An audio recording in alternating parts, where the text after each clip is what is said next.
De volta com Conexão Saúde, nosso entrevistado de hoje é o cardiologista Dr. José Maria Cota Júnior, que está conversando conosco sobre os problemas do coração. Já falamos sobre pressão alta, sobre colesterol elevado, falamos sobre infarto.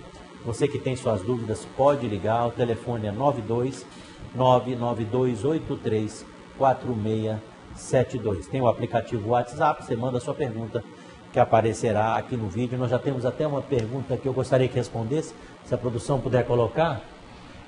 A Fátima Diniz, aqui de Manaus. Muito obrigado, Fátima, aí pela participação. Eu tenho pressão alta às vezes. Bom, eu já vou acrescentar, existe isso, pressão alta às vezes. Já fui ao médico e fui orientado a tomar o medicamento por um tempo e depois parar. Isso está correto, o Cota? Assim, não é perigoso? Bom, você explique. Ok. Bem, bom dia, dona Fátima. Vamos lá. O que ela talvez esteja tendo seja crise hipertensiva, que é diferente de hipertensão. Na hipertensão, o paciente tem a pressão alta todo o tempo. E aí, independe do que ele faça, deixa de fazer, ele pode estar deitado, pode estar comendo, pode estar correndo, a pressão dele vai estar alta. Se ela está tendo pressão alta, às vezes, o que eu acredito que ela esteja tendo são crises hipertensivas. Na crise hipertensiva, o mais importante é identificar a causa. Pode ser uma crise hipertensiva devido a um problema emocional, por ingestão exagerada de sal.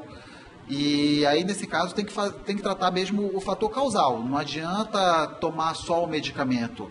E às vezes o medicamento pode até não surtir efeito. Imagina só, se a pessoa está com a pressão alta porque está nervosa, enquanto não tirar aquele fator causal dela, aquele estresse, a pressão dela, mesmo com o medicamento, vai se manter elevada. Outra situação que eu já falei aqui é a história do síndrome de jaleco branco. Às vezes o paciente vai para o pronto-socorro, ele tem síndrome de jaleco branco, o médico dá medicamento e a pressão dele não cede. Por quê? Porque ele está no nível hospitalar. Então não vai adiantar. Aquele fator ali é um fator estressante para ele e a pressão dele vai se manter elevada. Então, acho que a primeira coisa que a dona Fátima tem que fazer é verificar com o cardiologista. Será que ela realmente é hipertensa? Porque normalmente o paciente hipertenso, ele não larga o medicamento, a não ser que seja uma hipertensão secundária. Então, o paciente que esteja com uma pressão alta devido a um problema da tireoide, a um problema hormonal, o peso, como eu já falei, e aí tratando esse fator causal, a pessoa deixa de ser hipertensa e pode parar de tomar o medicamento. Mas o usual é não parar o medicamento. O usual é não parar o medicamento. Normalmente, feito o diagnóstico de hipertensão, o médico ele tem muita cautela em tirar esse medicamento. O médico ele vai se cercar de exames complementares para confirmar que aquela pessoa realmente não é mais hipertensa, para poder com segurança tirar o medicamento. Bom, nós temos uma infinidade, né, de medicamentos para tratar pressão alta, né? Graças a Deus. Hoje em dia está bem mais fácil. Né? Infinidade. É impressionante, chegam vários nomes no consultório que eu tenho que estar pesquisando, porque eu acho que lança tanto medicamento, né, a todo momento para tratar a pressão alta. E por que mesmo assim não é incomum as pessoas que estão nos assistindo aí, as pessoas tomarem 3, 4 medicamentos, né, para tratar a pressão? Porque muitas vezes é difícil mesmo de tratar. O que seria isso? Ou é o normal tomar mais de um medicamento? À medida que a idade vai passando, aumenta a pressão. Normalmente vai ser necessário mais medicamentos. Eu até falo às vezes para o meu paciente, meu pai, quando ele foi diagnosticado como hipertenso, ele fazia uso de um único medicamento. Aí eu falei para ele, olha, no futuro o senhor vai tomar mais. Aí falou, olha, não joga praga para mim. Eu digo, não estou jogando praga. É porque realmente, a não ser que morra, não vai envelhecer. Só tem uma chance de não envelhecer, que é morrendo. Como eu já falei, a idade é um fator isolado para aumento da pressão. Então, vai depender do nível pressórico. É comum, sim. Hoje em dia, é comum a gente já entrar com medicamento já com 2 drogas para o paciente, para hipertensão. E não é infrequente usar 3. Mas quando há necessidade de mais do que 3 medicamentos, a gente começa a suspeitar que exista algum motivo para esta hipertensão. Então, a que a gente chama de hipertensão secundária. Então, quando a gente pega paciente usando 4 medicamentos antihipertensivos, pacientes jovens, menos de 40 anos já hipertensos, são alguma das coisas que chamam a atenção para o cardiologista, para ele começar a investigar. por que o paciente está com essa pressão tão alta, então por que um paciente tão jovem já é hipertenso? Será que existe algum problema? Muitas das vezes no ar a gente consegue identificar o fator causal, a gente trata e o paciente deixa de ser hipertenso. Ok. Bom, alguma coisa mais sobre pressão? Senão a gente já pode passar para um outro tema que a produção separou aqui. Eu acho melhor a gente tentar ir outro mais tema. Assuntos. Isso. Pois não. A questão mais. Do sopro. Você poderia explicar para a população o que quer dizer esse termo sopro e que doença pode representar? Tá. Antes de mais nada, sopro não é doença. O que é o sopro? Quando o médico vai escutar o seu coração, o coração ele faz um barulho característico. Né? Normalmente faz tum-tá, tum-tá. E o sopro o que é? A gente escuta o barulho como se fosse realmente um sopro. Faz... A gente escuta esse barulho. E aí então a gente diz, olha, o senhor está com sopro. Bem, o sopro ele pode ser problema cardíaco e coisas que não tem nada a ver com problema cardíaco. Exemplo, febre pode provocar sopro, atividade física pode provocar sopro, doenças da tireoide podem provocar sopro, que não tem nada a ver com o coração. Mas explicando... Mas o sopro é do coração. Agora, o sopro outras é coisas... do coração. Entendi, isso, tá. O sopro é do coração. Mas não necessariamente seja problema do no coração. E às vezes nem é problema. Nós temos o sopro inocente, que a pessoa tem um sopro, a gente não sabe a causa, mas não tem repercussão clínica nenhuma. O paciente vai viver com aquele sopro o resto da vida. Quando é problema? Antes de mais nada, deixa eu só tentar explicar para os telespectadores o que é o sopro de uma forma bem fácil de eles entenderem. Sabe quando a gente pega uma mangueira, a gente aperta a ponta da mangueira e faz aquele barulho? Isso é o sopro. Então, o sangue, quando ele passa pelo coração, ele passa de uma forma laminar. Desculpa, e aí quando ele faz turbilhão, ele faz o barulho. Nós temos um vídeo sobre o coração que ilustra bem isso. Se já puder colocar e você vai explicando. Ok. Puder colocar no vídeo, tá? Produção, aí está. Bem, essa é a anatomia, né, do coração, o coração funcionando, o coração que está contraindo. A função do coração é justamente essa. Toda vez que ele contrai, ele ejeta o sangue para o corpo. E aí está representado essa descarga elétrica, porque o coração é uma bomba, e toda bomba precisa de energia elétrica para funcionar, e o coração tem seu próprio gerador de energia elétrica. Aí nós estamos vendo as câmaras cardíacas. Normalmente o sopro de origem cardíaca é quando o sangue ele passa por essas válvulas do coração, essa parte branca que nós estamos vendo bem no dentro do coração, que abre e fecha. Então quando o sangue ele passa de uma forma, de um turbilhão, ele faz o barulho característico do sopro. Normalmente, para o cardiologista, a gente vai procurar problemas na válvula cardíaca, né? Alguma deformidade. A válvula pode estar mais estreitada, ela pode estar mais dilatada, e isso altera o fluxo do sangue. E aí faz esse barulho característico que é o sopro. E quais são as repercussões? Quando é que é doença? O que ela provoca? Esse sopro, o que pode trazer de problemas? Então vamos falar o que é mais comum assim, para o cardiologista, de uma forma mais fácil também para as pessoas entenderem. Nós temos as estenoses, que são estreitamento dessas válvulas. Então a válvula, ela abre, como está mostrando aí nesse momento na imagem, a válvula está aberta. Então o sangue, ele passa.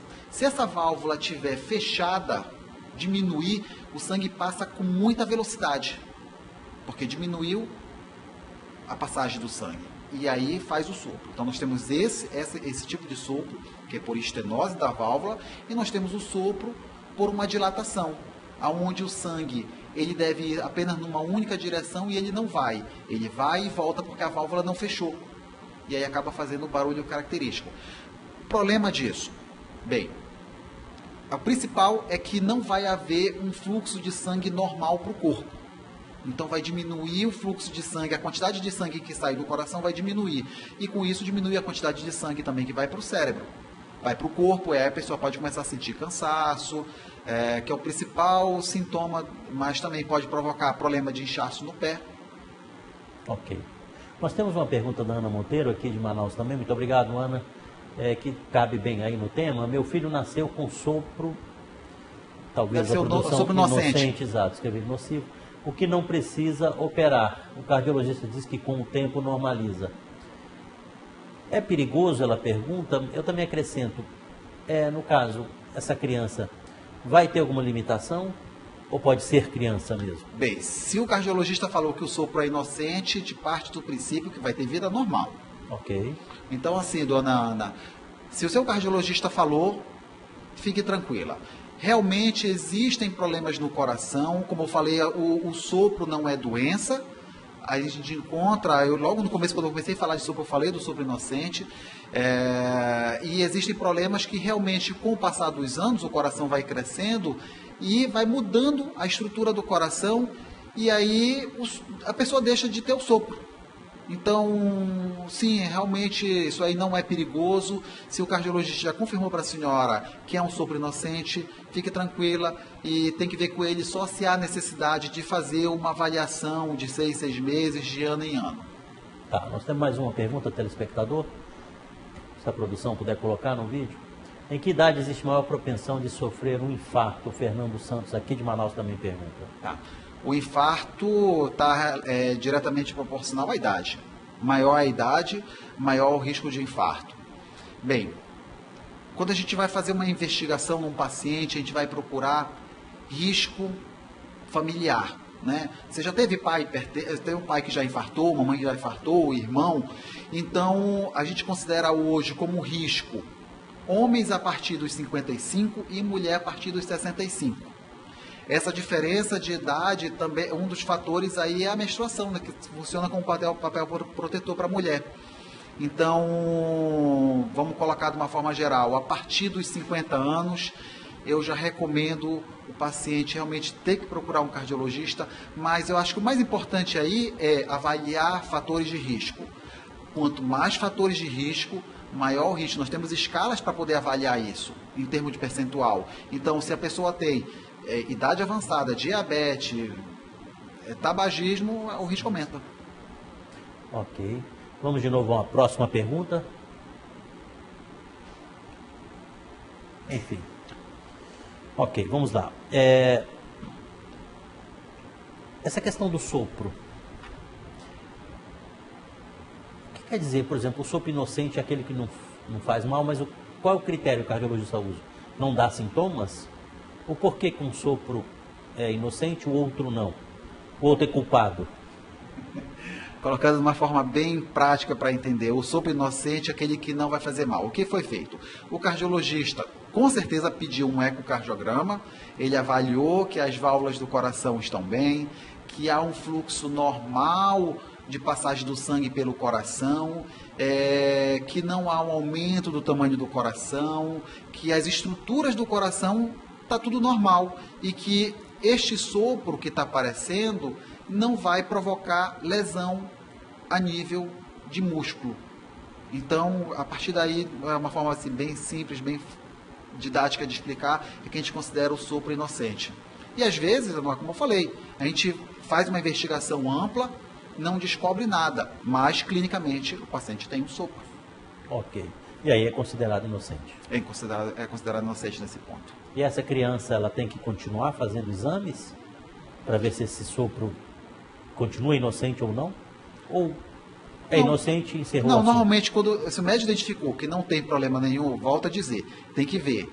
Às vezes é um problema numa válvula, mas naquele momento, aquela válvula não está trazendo problema.